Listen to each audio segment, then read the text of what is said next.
Naruto Uzumaki was not a normal boy by any means. Naruto Uzumaki wasn't your run-of-the-mill orphan. He was, as every orphan was, without a parent. He was, as every orphan was, lonely. He was, as every orphan was, sad. He wasn't, as almost every orphan was, looked at with pity and kindness, however. No, Naruto Uzumaki was looked at with disdain and hatred. Simply walking down the streets incurred several cruel beatings. He had no idea why, but the entire population of Konohagakure no Sato seemed to hate him. He had very few precious people, in fact the only ones he could name of the top of his head were Hiruzen Sarutobi, or as he had dubbed the Hokage, Gigi, I am, a girl who helped her father run a nearby ramen shop, and Tuchi, the father of said girl. It was sad actually, a boy his age, 5, being hated by everyone. Naruto had learnt this early on in life. He was hated in the orphanage he lived in as well. Ever since he learnt to walk on his own, the matron of the orphanage started treating him like trash. He was not allowed to play with the children of his age, and even when he managed to talk to them, they would sneer at him and told him, in no uncertain words, that a monster like him was not welcome in their group. He would get sad and then leave. Walking the streets of the village was like trial by fire for him. He had to take careful measures to remain as unnoticeable as possible. If he got noticed, a civilian would point at him, shouting to others, "The demon is here. Get him." He would then run for his life, entering lanes and alleys, taking a shortcut through a shop, entering from the front door and exiting from the back, anything to escape the beatings. But it was suspicious that a 4-year-old boy was able to escape from the mobs. What no one, including Naruto, knew that Naruto had some special quirks. Naruto had an eidetic memory, the ability to remember and recall anything he sees or hears once, in great detail. Naruto loved to read books, but didn't know why he could recall every page of the book, down to the exact words. He found it very useful and abused it shamelessly, reading all the books he was allowed to and then some, without telling anyone of course. He didn't tell this to anybody, not even Gigi, fearing if this got out, he would get beaten for having freakish traits. But he also discovered the downside of having such an ability. One day, when running from a mob, he accidentally entered an alley which had a dead end. There was no escape for him that day. He was punched, kicked on every part of his body, until he fell unconscious. When he woke up, very mysteriously, in his room at the orphanage, healed up, he was very happy he did not die. However, when he tried to sleep that night, the beatings came back in full force in the form of nightmares. Because of his ability, he experienced the beatings down to the last detail. He couldn't sleep peacefully for several nights. Another one of his quirks was a sort of sensory ability. He could sense danger if it was coming to him. However, it was a subconscious ability of sorts, activating only when he was in danger. But it was very useful in avoiding punches and stones that came when his back was turned. The village's behavior in general towards Naruto caused him to develop a need for positive attention, but also a need to avoid people, preferring to keep to himself. He would not actively seek attention, but he would latch on like a leech to anyone who gave some form of caring to him. Sadly, the number of people who did could be counted on one hand. That was the reason he turned to books. At least they didn't attack him outright and allowed him to read them. Almost no one wanted to associate with him, leading him to take refuge in books. They became his best friends, always making him smile when he learned something new. Naruto had to force himself to learn reading and writing as the teachers at the orphanage did as less as they could to help him. They would simply thrust the books in hands, and go away to help other children. He learned early not to ask questions, receiving physical punishment whenever he did. He had read about various topics, but the one thing that stood out to him was the topic of Hokage. How the Hokage was the most powerful shinobi in the village and was responsible for the village's safety. He read how powerful was the Shodai Hokage, with his unique Kekei Genkai of Mokuton, the wood release. He was said to be the most powerful shinobi of his time, known as Shinobi no Kami, the god of shinobi. Hashirama Senju, along with Madara Uchiha, were the two main founders of Konoha. Ironically, both were also bitter enemies, with Hashirama having to kill Madara to protect the village. The Nidaime Hokage, Tobirama Senju, was the younger brother of Hashirama. He was and is still hailed as the most powerful Suiton user of all time. He was also hailed the fastest shinobi of his time, having created the famous Hirashin no Jutsu. He was the one who started the Ninja Academy. Naruto took a liking to him as he loved anything that was even remotely associated with speed. The Sandaime Hokage, Hiruzen Sarutobi, that was his Jiji, was known as the Professor, because he could use all the nature transformations and had the unsurpassed knowledge of ninjutsu, knowing all the techniques in Konoha, save for clan techniques.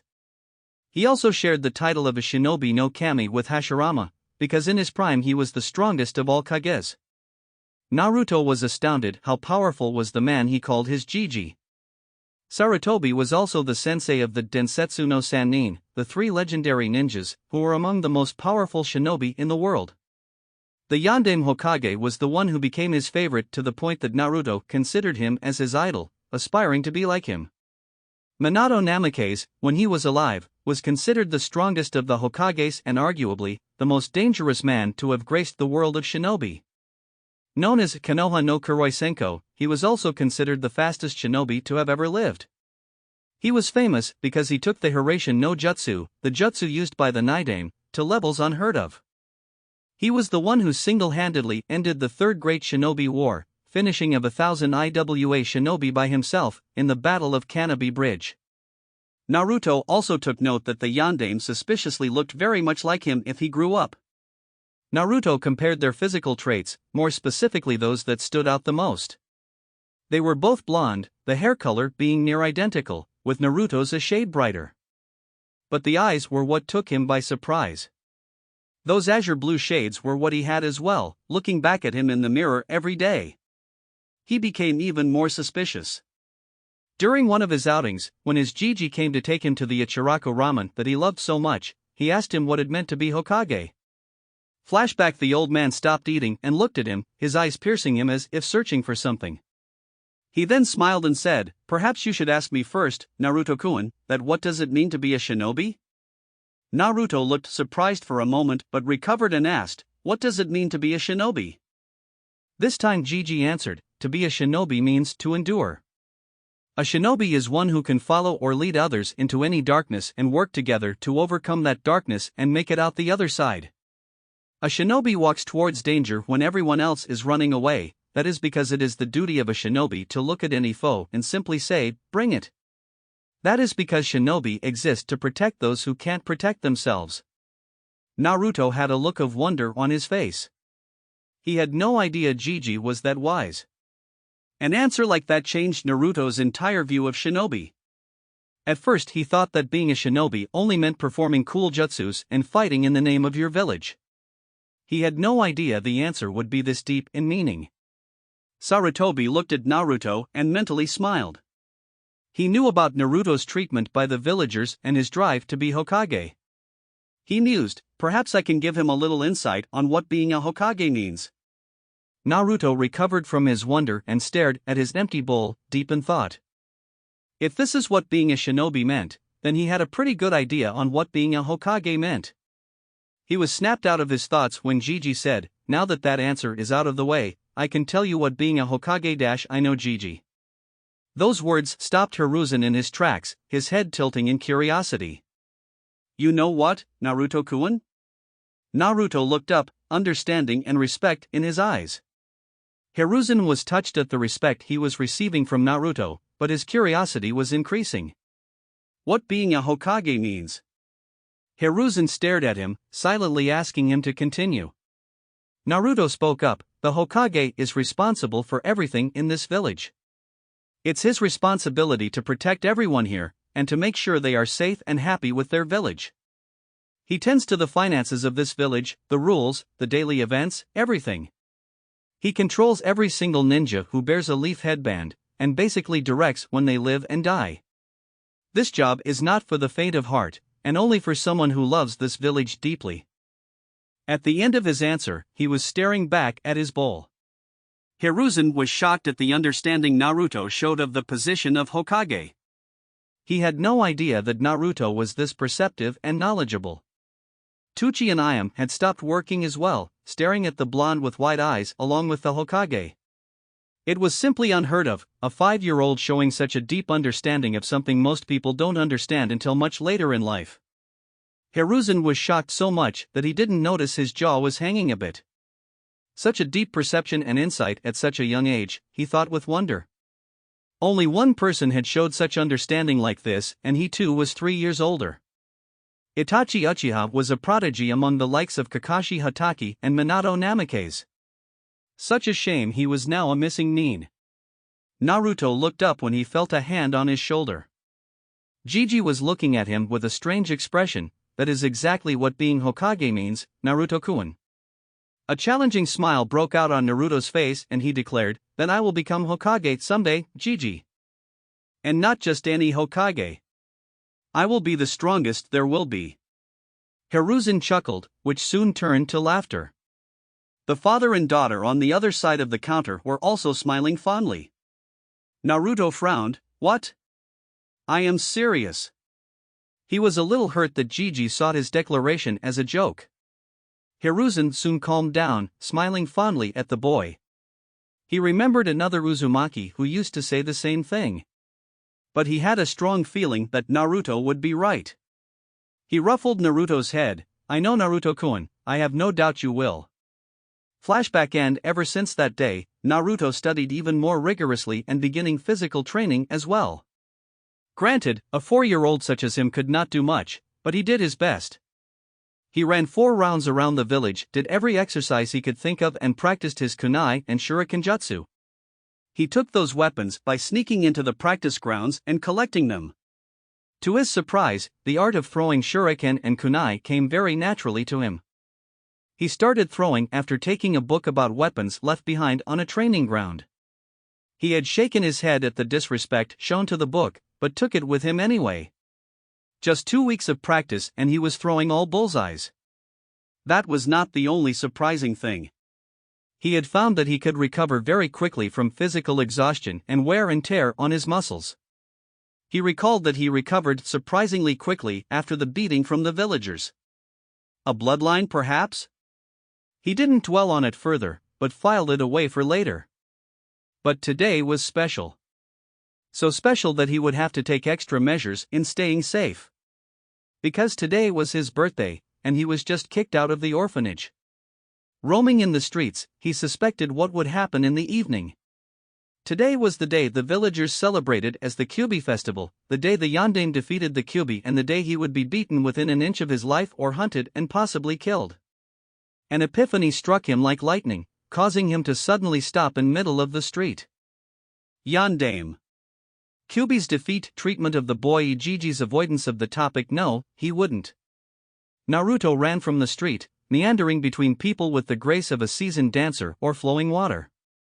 He ran like it was no one's business, reaching his favorite spot, the head of the Yondaime, in record time. Anyone who saw him had flashbacks of another blonde running like a man possessed. I need to confirm whether it's true or not, he thought grimly, afraid of what he would find. He sat down on the head of the famed Hokage in a meditative posture and reached within, or rather, spoke within. "Kyubi, if you are inside me, I want to meet you, please." For a full 5 minutes there was no reply and Naruto was beginning to relax when something pulled on his mind. Naruto opened his eyes to find himself in a dark corridor. He narrowed his eyes. "Is this my mindscape?" he thought in disgust as he walked forward. He kept walking for a few minutes and stopped, seeing some light at the end of the corridor. It seemed to pull him towards it. Time to find out what is at the end. With that thought, he walked again, stopping only until the end. It was a huge room, so large and vast it was that the ceiling was impossible to find. He looked around, his eyes seeing black stone and nothing more. But the elephant in the room was a large iron-barred door, with a paper on it that said seal. He gazed at the piece of paper, resignation written in his eyes. His azure eyes looked past the cage, looking for what he knew was in the cage. He was just waiting for the Kyubi to open his eyes.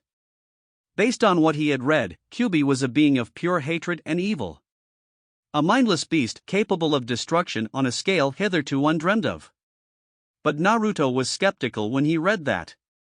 He might get to see it for himself now. A growl sounded from the cage, sending a breath of hot air in Naruto's face.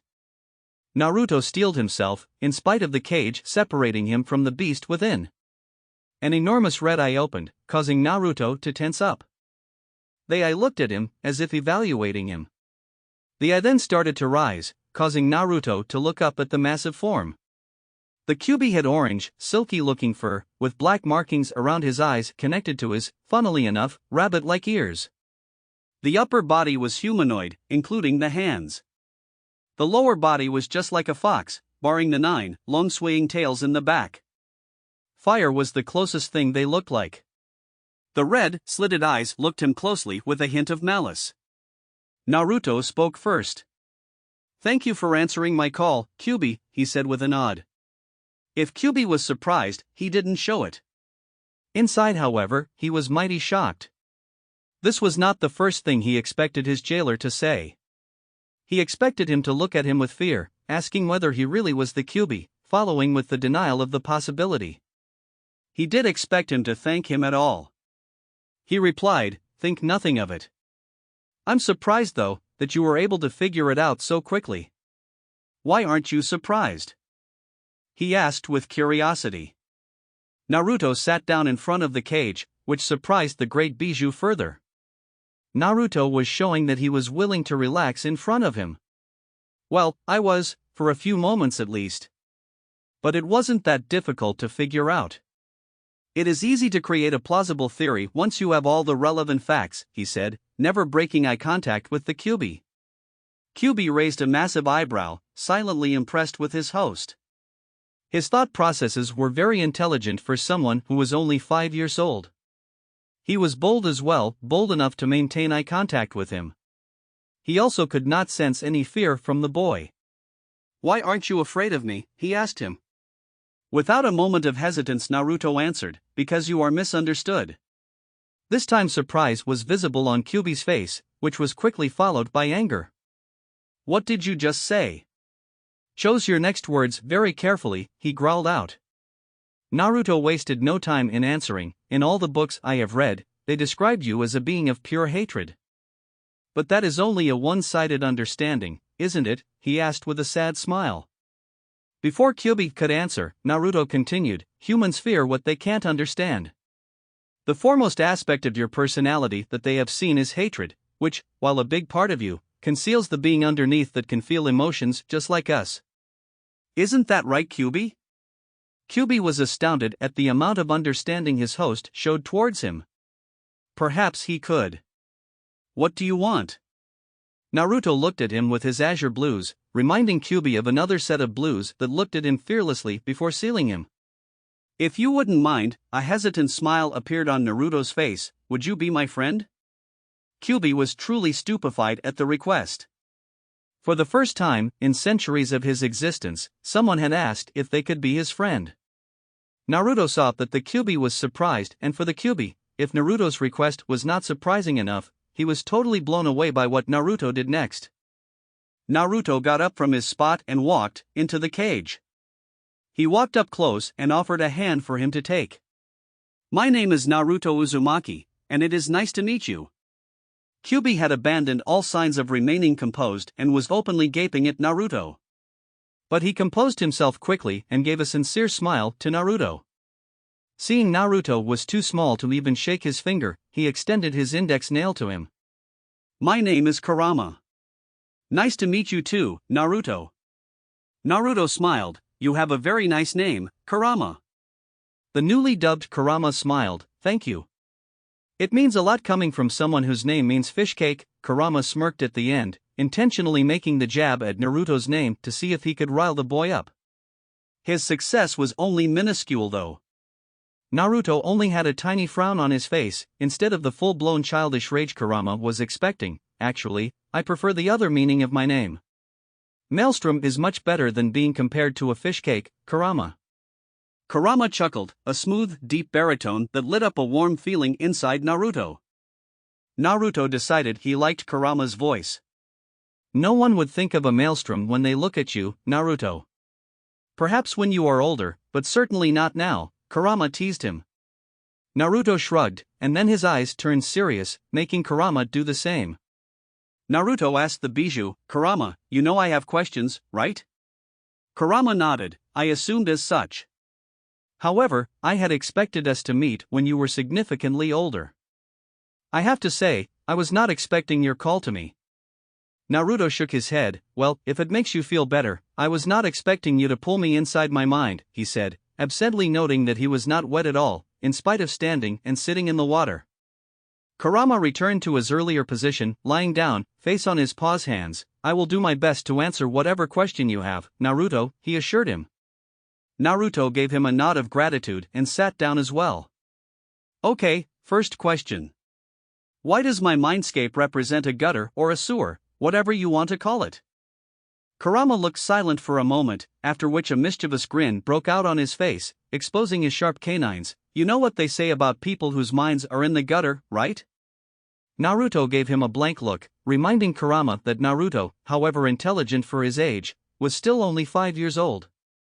Kurama's embarrassed blush would have been visible on his face if his fur were not orange. He cleared his throat loudly to avoid embarrassment. Sorry Naruto, but I have no idea why your mindscape is a sewer.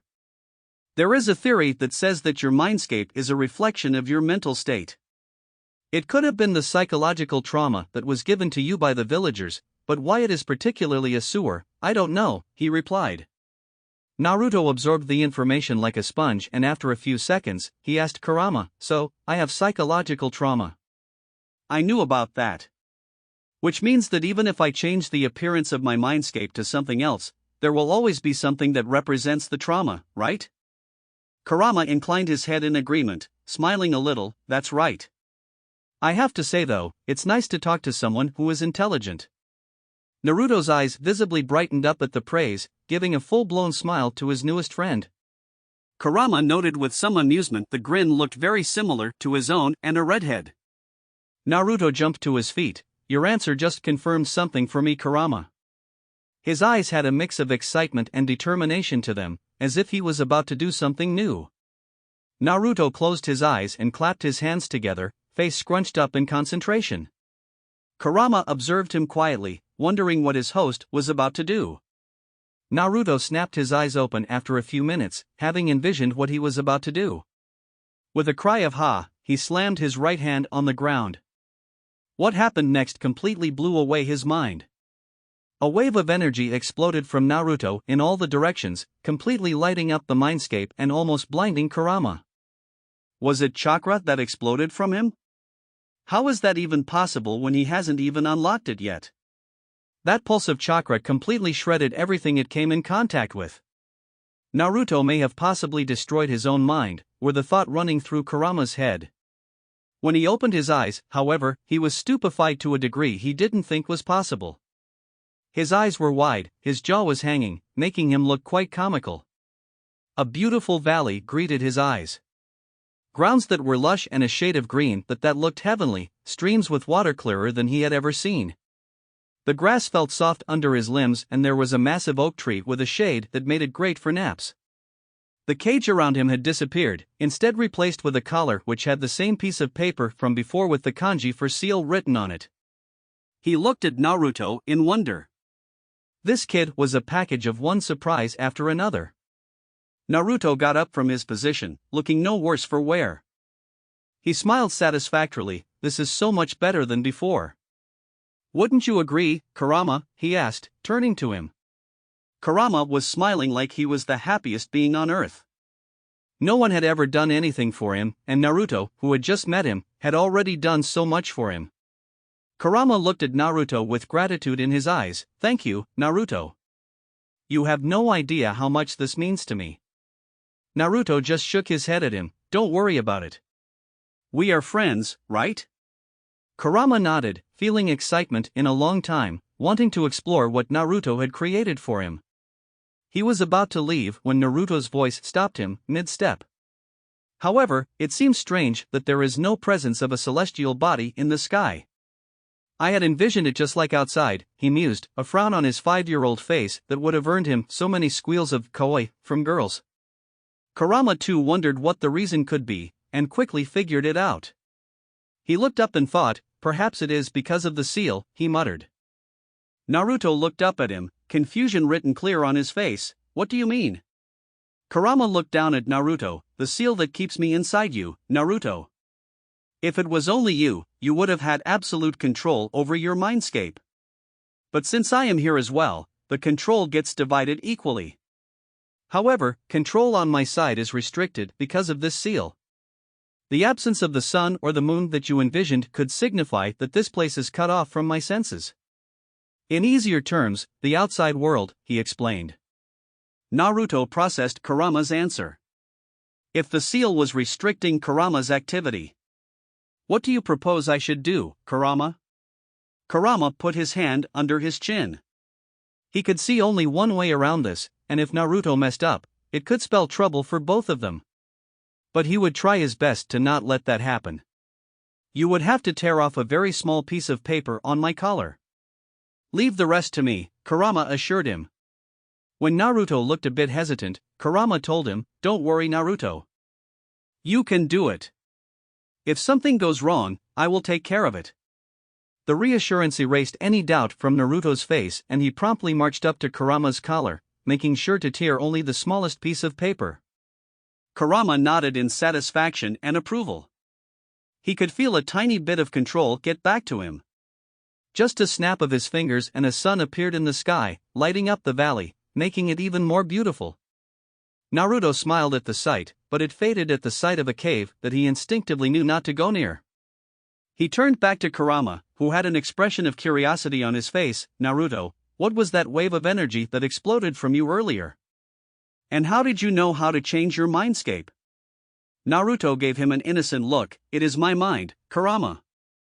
I can make anything happen in here." As for the energy wave, his expression turned sheepish and he rubbed the back of his head, reminding him of the boy's mother who had the same habit. It just seemed cooler than simply changing the surroundings in the blink of an eye. This time it was Kurama who gave him a blank look. A sweat drop appeared on the side of his head at the sheepish laugh of his host. He shook his head. It seemed Naruto liked to be a dramatic smartass. He concentrated and nodded in satisfaction. He could now sense chakra signatures of almost the whole village. Once Naruto opened his eyes, Kurama would be able to see as well. "Nevertheless, you have my thanks. Allow me to repay with something that will come in very handy once you become a shinobi." Kurama smiled, raising a fingernail and very gently touching Naruto's forehead. The nail shined for a moment and then faded back. Naruto raised an eyebrow. What was that? Kurama smiled mysteriously. "Why don't you discover it yourself? I can feel several chakra signatures closing in on you. Time for you to open your eyes, Naruto." Naruto nodded and turned to leave, but froze. He slowly turned around and smiled embarrassedly. "How do I leave?" Kurama had to squash the urge to facepalm. It seemed that Naruto had his moments of stupidity every now and then. "Just jump into the water, Fishcake," he said exasperatedly. Naruto frowned at Fishcake, but nodded and with a leap that was impossible for any child his age, jumped into the water. Kurama shook his head, amused. It was only because Naruto was in his own mind that he was able to do so. "Perhaps I should have told him that he could get out with just a thought," he mused. Then he removed that thought immediately. "Nah, it's too much fun messing with him." XXXXXXX Naruto opened his eyes slowly, without a hurry. He was thinking about what gift did Kurama give him when he felt it. Like someone was coming his way. He slowly turned his head around, face paling at the sight. Dozens of people, knives, clubs, crowbars in hand, excited expressions on their faces, shouting, "Today is the day you die, demon. We will finish what the Yondaime started, and we will avenge him." Naruto's expression had turned utterly horrified. There was only one way to get off the monument without falling splat on the pavement. Outrun and outmaneuver the mob. He wasted no time. He kipped up to his feet and immediately started running in a perpendicular direction to the mob. Since he had been running regularly for 1 year, he had built up some pretty good speed and endurance. His plan was to take a wide arc around the mob and as soon as it was behind him, hightail it into the streets where he could lose them. He took off into the forest, the mob following him closely behind. As he began to cut an arc around the mob, hairs on the back of his neck stood up, a clear sign of danger. However, unlike before when he could only detect danger, this time he could feel the direction the weapon was coming from. Naruto was an imaginative child. From where he had developed his imagination, no one knew. But there was one thing about his imagination that even he knew was not normal. His body had the most unnatural and peculiar ability of following the commands of his mind down to a T. As soon as he had sensed the knives speeding at him, he thought of only one escape scenario, and his body followed it as it did before several times, just not in a life-and-death scenario. He jumped, body in the air, rotating like a screwdriver, the knives going under him, missing him by just a few inches. He rolled on the ground to soften his landing, and continued running away, successfully getting the mob behind him and the road in front of him. He managed to get to the streets, where he purposefully chose the market street where he could lose them. He knew the civilians could not do the tricks that he could. He vaulted neatly over several carts without losing momentum, each time increasing the gap between him and the mob. He turned left at an intersection, and jumped up a wall, hanging on the other side until he was sure the sounds of the mob faded away. He jumped back on the road. He took a moment to catch a breath. If he was not mistaken, he had run at full speed for close to 3 miles. Impressive for a 5-year-old, the familiar voice of Kurama sounded in his head. Naruto looked surprised for a moment, but then shook his head. It was probably because of the change that he had done to the seal. He also chalked it up to adrenaline that he had run so far and fast. That was a lot difficult than he had imagined, but he blamed it on his clothes. An orange jumpsuit stuck out like a sore thumb among the masses. It was as if he had stuck a piece of paper behind his back saying, "Kill me." The blonde hair wasn't helping either. But then again, he had nothing else to wear. The keepers at the orphanage looked very satisfied when they had given him the jumpsuit. They probably wanted him to be spotted in case he attempted to hide from a mob. Too bad they underestimated him. So deep he was in his musings that he didn't notice he had entered an area of Konoha no one had taken a stroll in for at least 5 years. He looked when he saw he was standing before the gates of a beautiful mansion. "Naruto, open the gates of the mansion. Let's explore," Kurama's excited voice sounded in his head.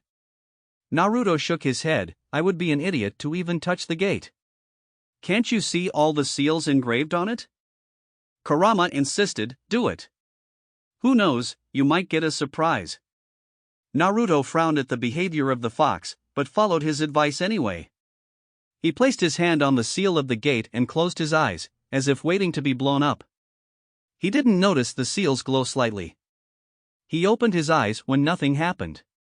Tentatively, he pushed the gate and to his surprise, it opened easily. The seals must be malfunctioning if a strange like me could enter in here, he thought. The mansion was beautiful. It was a traditional 2-story mansion, surrounded by lush, green grounds. There was even a small pond with clear water in front of the house. Whoever this house belongs to must be insanely wealthy, he thought with wonder. Money was something that was rarely available to him. He decided not to dwell on it further. As he approached the front door, he began to think it was a bad idea coming here. What if someone spotted him? What if he accidentally activated a trap? He cautiously turned the doorknob, hearing it click open. He opened the door fully, seeing the dark living room with a sofa and comfortable chairs. He turned on the light, surprised that electricity still flowed in the circuits of the house. But it was all covered in a thick layer of dust. The owner has been gone for a long time, but why, he wondered. As he turned in the direction of the fireplace, he stopped short at what he saw. The first thing that caught his eye was the uniquely shaped kunai embedded in a stone slab placed on top of the fireplace. Every shinobi or to-be shinobi worth his or her salt would recognize the tri-pronged kunai. It was the yandame's kunai. He now knew that this house belonged to the deceased Hokage. Crap! He had just broken into the yandame's house. Double crap! He was just about to turn tail when Kurama's voice sounded in his head, "What's that?" He turned around again, seeing the portrait above the fireplace for the first time. It was Minato Namake's, decked out in full Hokage uniform, along with a beautiful redhead wearing a high-collared, sleeveless blouse under a long, loose-fitting dress with a wristband on her left wrist and standard shinobi sandals. A medium-sized bulge on her stomach made him realize that she was pregnant. But that was not what caught his eye. The redhead was waving a peace sign, with a very familiar grin.